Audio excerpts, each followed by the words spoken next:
Megastar Chiranjeevi ప్రస్తుతం విశ్వంబర అనే cinema చేస్తున్నారు. బింబిసార వంటి బ్లాక్ బస్టర్ ఇచ్చిన దర్శకుడు మల్లిడి వశిష్ఠ ఈ సినిమాకు దర్శకత్వం వహిస్తున్నాడు.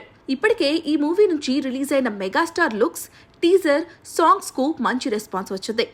ఈ చిత్రం షూటింగ్ చివరి దశలో ఉండగా మరోవైపు post production work full swing లో జరుగుతోంది. ముఖ్యంగా విఎఫ్ఎక్స్ వర్క్ పై ఫోకస్ పెట్టారు మేకర్స్. ఇప్పటి వరకు వచ్చిన అవుట్పుట్ బాగుందని తెలుస్తోంది.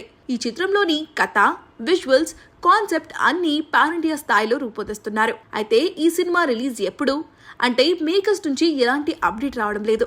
ఎట్టకేలకు ఒక గుడ్ న్యూస్ మాత్రం చెప్పారు. తాజాగా ఫ్రాన్స్ లో జరిగిన కాన్స్ ఫిల్మ్ ఫెస్టివల్ వేదికగా ఈ సినిమాను ప్రమోట్ చేసిన నిర్మాత విక్రమ్ కొన్ని కీలక సన్నివేశాలు వెల్లడించారు. Vishwambhara post production, graphics work దాదాపుగా 90% పూర్తయినట్లు పేర్కొన్నారు. ఈ సినిమా కోసం భారీ స్థాయిలో హాలీవుడ్ విఎఫ్ఎక్స్ కంపెనీలు కలిసి పనిచేస్తున్నాయన్నారు. అంతేకాదు త్వరలోనే సినిమా రిలీజ్ డేట్ ను అధికారికంగా ప్రకటించబోతున్నట్లు స్పష్టం చేశారు. దీంతో మెగా ఫ్యాన్స్ ఖుషి అవుతున్నారు. ఇండస్ట్రీ వర్గాల ప్రకారం ఈ సినిమాను జూలైలో రిలీజ్ కు ప్లాన్ చేస్తున్నట్లుగా తెలుస్తోంది. Block buster Indira movie release date అయిన జూలై 24న విశ్వంబర థియేటర్ లోకి రానుందని టాక్ ఉంది. కానీ ఒఫీషియల్ కన్ఫర్మేషన్ రావడం లేదు. ప్రస్తుతానికైతే ఈ సినిమా రిలీజ్ డేట్ కోసం ఎదురు చూస్తున్నారు మెగా అభిమానులు.